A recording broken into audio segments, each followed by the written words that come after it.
We're checking our P-mail out here today, Benny and Jolene. This is the Insta360X4 2.7K 60 frames per second in the free flow lens mode. It's going to be nice and stable, nice and wide, but I have no idea how the audio will work because no microphone. We're just going straight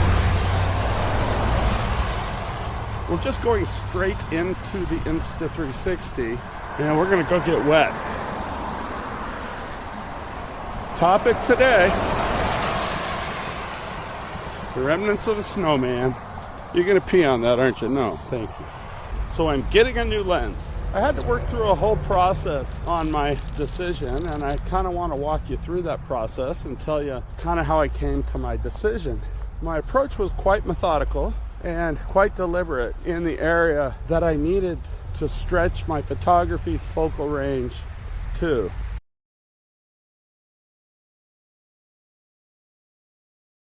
The Yakima River along here cuts through an ancient lake that were here more than 1 million years ago. This was all a big lake, shallow lake.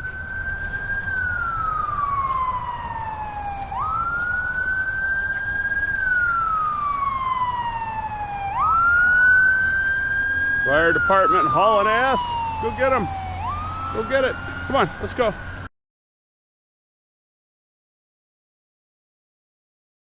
So I didn't get rid of, it was reluctant because I really liked it. I have to keep things clean in my photography world. If I give myself too many options, I confuse the process. I know that about me as an artist, and I seldom have more than 1 or 2 pairs of shoes. I'm not a minimalist, I'm just a simplist. That's my thing. What's the simplest, effective catch-all for everything?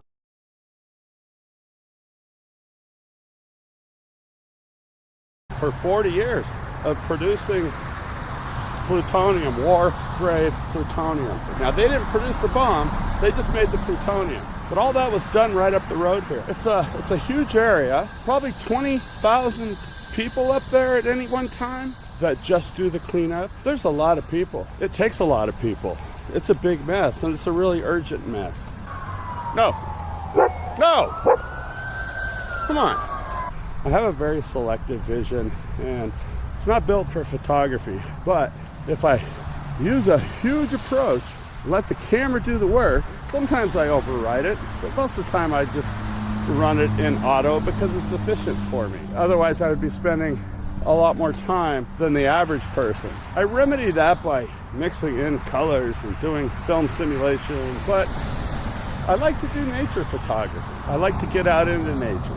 I like to see if I can get lucky, getting something, a blue heron would fly, or, just shots like that. I'm not very great at nature photography, but it's part of my set. It's part of my go-to.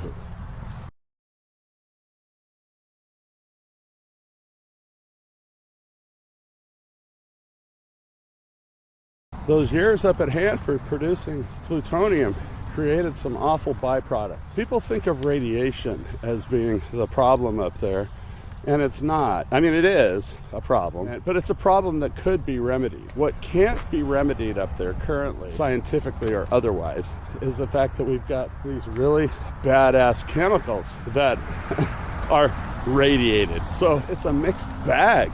A whole chemistry set of shit that all kind of got thrown together, and now we have to treat it. It has bloat. They've gotten big budgets over the years and got fat off it, never trimmed it back.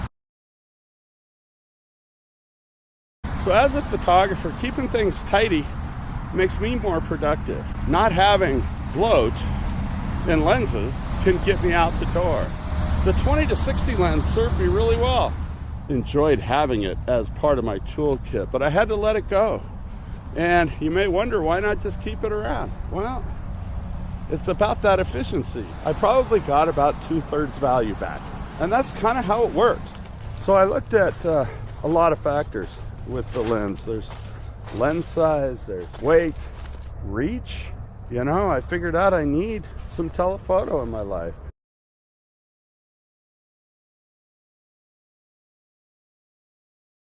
They talk about the tank farm, and what the tank farm is, auditorium-sized tanks, that kind of big tanks, round. They had them scattered all over the site for a long time, and then they finally got them consolidated into a central area. It made some people sick doing it. Moving all that toxic sludge caused some burping. I know people here in Richland that got a whiff of that, and they're forever changed. There's a lot of neglect that's happened up there over the years. So they've got these tanks, millions of gallons of sludge. They have to regulate every one of those tanks. Those tanks have to be monitored. There's active shit boiling and heating up and doing all kinds of crazy shit. It can get concentrated, but they're up there, and unfortunately for all of us, there's some tanks leaking up there. You guys gotta help. I can't get up here, it's too steep. Pull! Come on, let's go.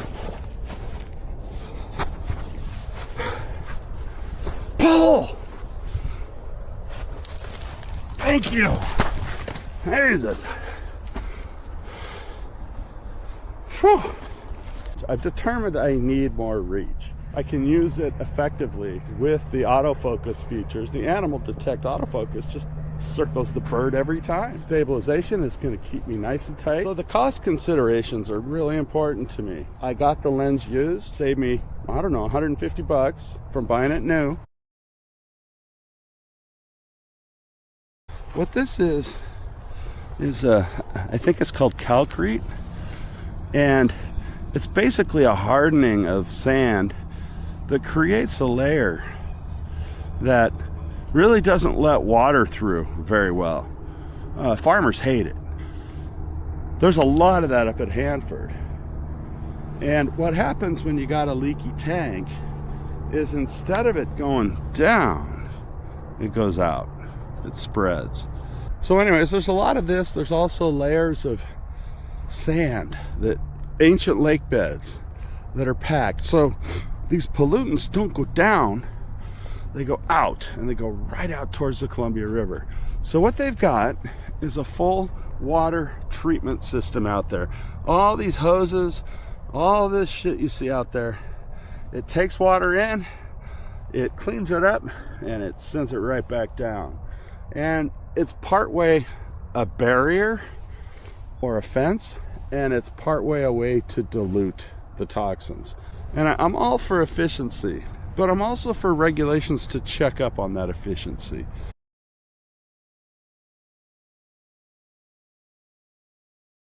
The selection of gear for me is a very limited thing. You got to have a system in place to keep yourself from running up your credit cards.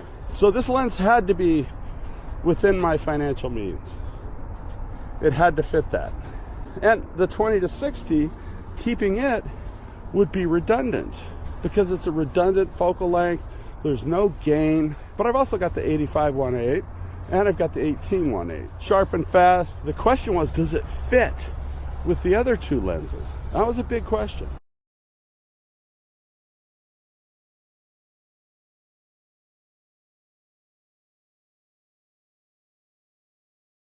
So you got these people out there testing that water, testing the edges of the Columbia River. So you've got these thousands of people who work out there. Is there inefficiency? Yeah, guarantee it. When there's an inefficiency, I always find it's best to bring someone into the mix who has some skin in the game. Somebody who really wants to keep the department efficient and is willing to make cuts to meet a budget, but can do it selectively so that as you minimize, you can even maximize. I do enjoy capturing nature. Like I said, I'm not great at it, but the therapy value is so good. And I live in a location where I can get to nature no problem from my home because I don't drive.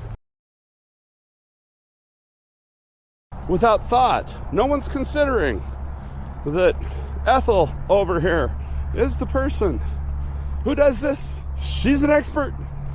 She's been doing it a long time. They're cleaning shit up. They've been doing it a lot of years. They understand the bloat. They have to have a process that will deal with all of the chemicals. But you know, when you make a mistake, a big mistake. It costs you money. America made a big mistake. They should have been clean it as you go, and they didn't. They just kept digging holes. Clear up until the 80s, just digging holes. Now we're left with it.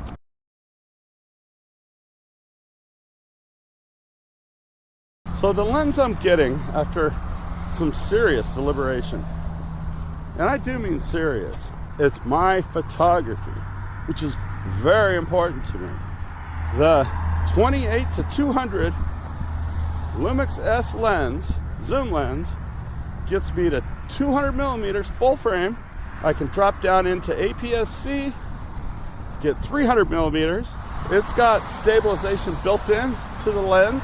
This lens is like the size of the 20 to 60 lens. I have really enjoyed having matching lenses. Lens caps fit, filters fit, everything. I never have to search for a bottom or a top cap. I thought this through.